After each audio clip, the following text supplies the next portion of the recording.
কুষ্টিয়ার সদরে মাছের পিকআপের সঙ্গে বালির ট্রাকের ধাক্কায় ৩ জন গুরুতর আহত হয়েছেন। জাহিদ হোসেন, দিঘলিয়া প্রতিনিধি। আহতদের মধ্যে ২ জন মাছের শ্রমিক, অপরজন ট্রাকের ড্রাইভার। এই ঘটনায় আহত হয়েছেন আরও ৩ জন।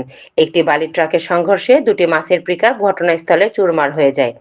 বৃহস্পতিবার ২৭শে নভেম্বর ২০২৫ সকাল ভোর ৬টায় খুলনা কুষ্টিয়ার মহাসড়কের এলাকার চৌরাস্তার সামনে এই দুর্ঘটনা ঘটে। মাছের পিকআপ ও ট্রাকের সংঘর্ষে একজন হচ্ছে উপজেলা প্রেস ক্লাব দিঘলিয়া খুলনার চলমান বিশ্বের সাংবাদিক কুদ্দুস মোল্লার ভাতিজা।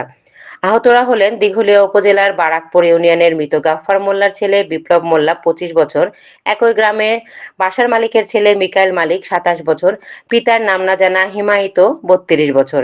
তারা ৩ জন মাছের শ্রমিক। গুরুতর আহত অপরজন হলেন ট্রাকের ড্রাইভার। জানা যায়, মহাসড়কের কুষ্টিয়া মেইন শহরে চৌরাস্তার সামনে ঢাকামুখী একটি বালির ট্রাক চলন্ত অবস্থায় মাছের পিকআপের সাথে ধাক্কা মারে।